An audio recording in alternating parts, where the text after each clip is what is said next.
श्रीराम. नामसाधनेची ताकद.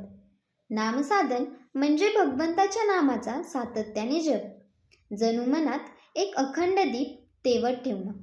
जसं एखाद्या दगडावर अचानक खूप पाणी ओतल्याने तो फक्त ओलाच होतो, पण जर तेच थेंब पाणी थेंब थेंब करून सातत्याने टाकलं तर त्या दगडात छिद्र पडू शकतात. त्याचप्रमाणे नामस्मरणही एकदाच केलं तर त्याचा थोडा परिणाम होईल, पण जर नियमित निष्ठेने आणि श्रद्धेने केलं तर ते अंतःकरणाच्या कठीण भागांनाही शुद्ध करू शकतं. आपलं जीवन म्हणजे दोन बाजूंनी चालणारा रथ आहे.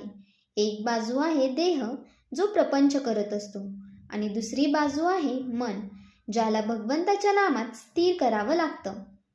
प्रारब्ध आपल्याला कर्म करत ठेवतं, पण त्याच वेळी मन भगवंताच्या आठवणीत गुंतवणं हाच नामसाधनेचा खरा सार आहे.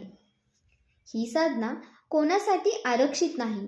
श्रीमंत असो की गरीब, विद्वान असो की अडाणी, भगवंताचं नाम सर्वांनाच समानरित्या उपलब्ध आहे.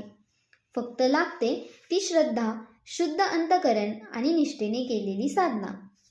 नामस्मरण करताना मनात नकारात्मक विचार येणं स्वाभाविक आहे, पण अशा वेळी भगवंताचं नाम हेच एक प्रभावी शस्त्र आहे. जेव्हा वाईट विचार डोकं वर काढतात तेव्हा नाम घेतल्याने त्यांना पुढे जाण्याची संधी मिळत नाही.